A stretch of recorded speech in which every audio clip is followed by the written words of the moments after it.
Yes, hello everyone, welcome back. It's Friday, September 4th, and I have not had the time to do America's Got Talent, the last quarterfinals, because I've been not feeling very well.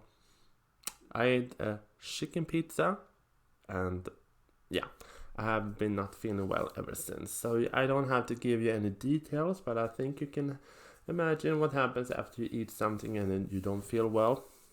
You, but anyway, let's talk America's Got Talent instead. And Brandon Leake performs a heart-wrenching spoken words act to his mother. So let's see. When I'm up here on stage, they call me Brandon. When I'm with my homies, they call me B, and when I'm with the ladies, let's just say they call me Taken because I'm already happily spoken for.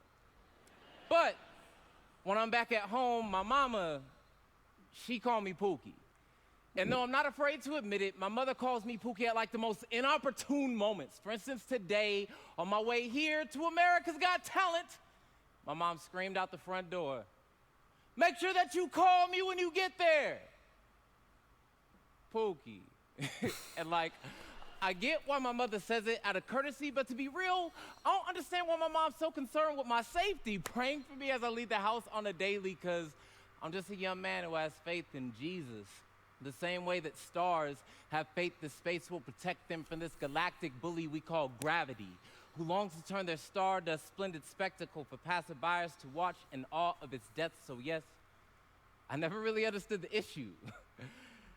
And then I went on Facebook, and I realized that my mama loved me the same way every mother loved their son, fearfully. Because normally, death don't really bother me. I mean, I'm from Southside Stockton. I'm all too familiar with how some family reunions only ever take place on graveyard grass, and how a hole can be a safe haven for a soul in this mortal game of hide and go seek. But there is something so different about Ahmaud Arbery, George Floyd, Breonna Taylor, Jacob Blake, and the countless others. And as I stared at that screen, I couldn't help but think I was looking at a mirror image of myself being choked out for merely existing, or for daring to be more than 3/5 of what them folk thought them to be. Or maybe it was simply due to their hue, and in that moment I better understood my black mother's greatest fear was every time I leave her home, on the other side of my phone will no longer be her son, but be America's next most popular hashtag, accompanied by a video of her young star being gunned down by gravity as my stardust has turned splendid spectacle for passerbyers to watch in awe of my death. So yes, my mother's greatest fear is that I won't return home breathing, blood pulsing through these veins enough to still be her Pookie. And my mama warned me,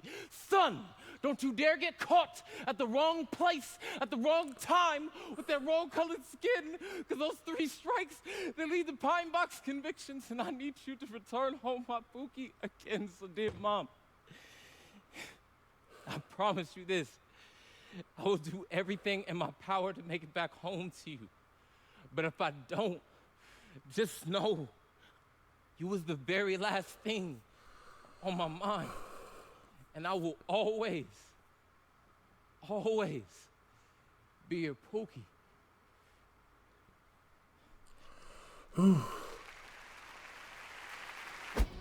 I have to say that was good. I was like, I have not much to say because I mean you felt the pain of so many with dark skin and different skin tones go through. You feel the pain that every day you send someone out and you wonder, will they come home? And it's a sick world that we're living in, that they have to face the fear every day. Every day is a sick world that they have to face it. But it's reality. But we can change it, but it will take time. But I think he can win America's Got Talent. I think it can. I mean, with these spoken words acts, I think he can win it. I think he can.